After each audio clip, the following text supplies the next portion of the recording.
Now, I don't have any special insight or, on whether that happens or not, or what's going on with discussions there. But I think the conclusion is if other countries get involved, I think that raises the certainty that something's got to give on the Iranian side. I mean, if other people are getting involved, that means I think a higher probability that some resolution occurs sooner rather than later, because that just puts more pressure on Iran, ratchets up the pressure and on them, and it doesn't give them much out. Now, the other side of the coin, and we've talked about in terms of black swan events from the very beginning, could, if the extremist clerics remain in charge or the Revolutionary Guard remains in charge, do they go with a scorched earth strategy?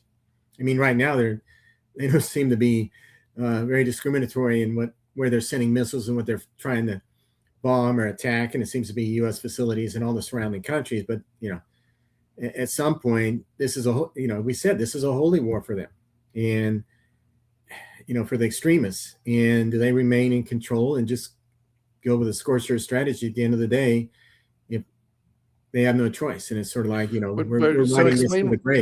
Explain what you mean by scorched earth policy. Do you mean, hey, they send indiscriminate missiles to other neighbors, or are you saying their own production facilities? Both. They start bombing oil facilities. They start doing whatever they can to disrupt the Strait of Hormuz and create as much chaos as possible.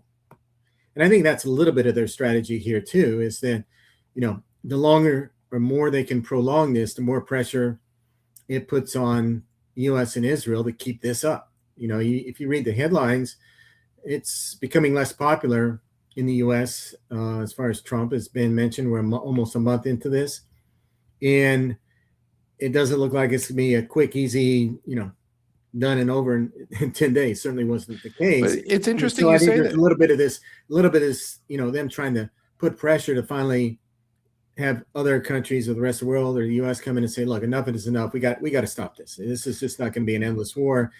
And in the meantime, they're continuing to fire missiles. They're continuing to set off drones. And if you read some of the stories this morning, these are a lot cheaper drones than what the U.S. and Israel are using to intercept them. And at some point you strain the resources of the U.S. and Israel to continue to send $2 million missiles to take out $50,000 drones. It's interesting because the polling was so mixed. There was an AP poll yesterday where something like 70% of people in the U.S. are extremely or very worried about gas prices.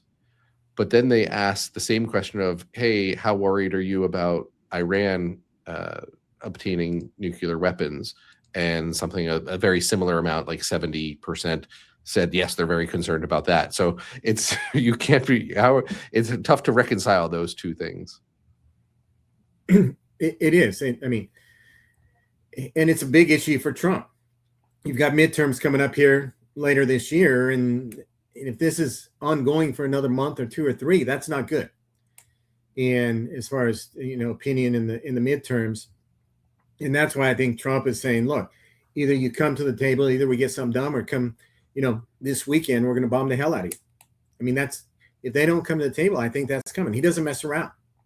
I mean, what he says, he means, and he doesn't want this to drag on. They want to just pull full force and get this over with, and bring whoever's in power to the table to get a deal done.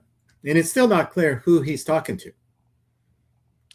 Yeah, every time I see those news stories, I think of the time that there's always, and I thought it was Russian, but there's always a radio joke host that calls up different like prime ministers or presidents and pretends to be another prime minister, and then they broadcast it. I'm like, I'm hoping that we're not negotiating with some Russian-based DJ. Well, the other thing you worry too is what he said on Monday. He said, look, I don't want to tell you who it is because that person doesn't want to be killed. And you don't want to come in tomorrow and say, Mr. President, how are the negotiations going? And not so good. Our person got killed. Yeah,